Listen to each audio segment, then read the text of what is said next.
खेसारी लाल यादव के खींचे हुए लकीर पर पावर स्टार पवन सिंह जी चल कर आगे बढ़ रहे हैं। जी हाँ दोस्तों, नमस्कार, आप सभी लोगों का स्वागत है हमारा चैनल BFC एल्बम न्यूज़ में। वीडियो को आगे देखने से पहले लाइक करिएगा, चैनल पे नए हैं तो सब्सक्राइब करके घंटी कॉल पर सेलेक्ट करिए और वीडियो को आगे शेयर कर दीजिएगा।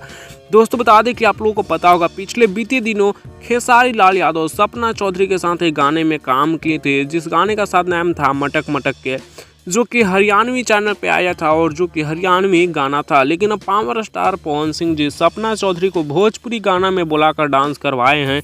भोजपुरी गाना सपना चौधरी के साथ किए हैं। तो कुछ लोग ऐसा बोल रहे हैं कि पावर स्टार पवन सिंह जी खेसारी लाल यादव के लकीर पर चल रहे हैं। तो ऐसा नहीं है, खेसारी लाल यादव खुद हरियाणवी गाना में जाकर डांस किए, जबकि पावर स्टार पवन सिंह जी सपना चौधरी को भोजपुरी गाना में बुलाकर नचवा दिए हैं।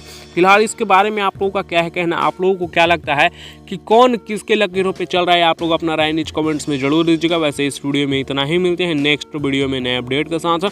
वैसे वायरल भोजपुरी में गाना रिलीज किया गया है पावर स्टार पवन सिंह जी और सपना चौधरी का लहंगा लहक जाई, जो कि नंबर 1 ट्रेंडिंग में मेन पे और म्यूजिक वाले सेक्शन में नंबर 2 पे चल रहा है। आप लोग जाकर उस गाने को सुनिए और शेयर करिए। मिलते हैं नेक्स्ट वीडियो में नए अपडेट के साथ, बने रहिएगा BFC एल्बम न्यूज़ के साथ।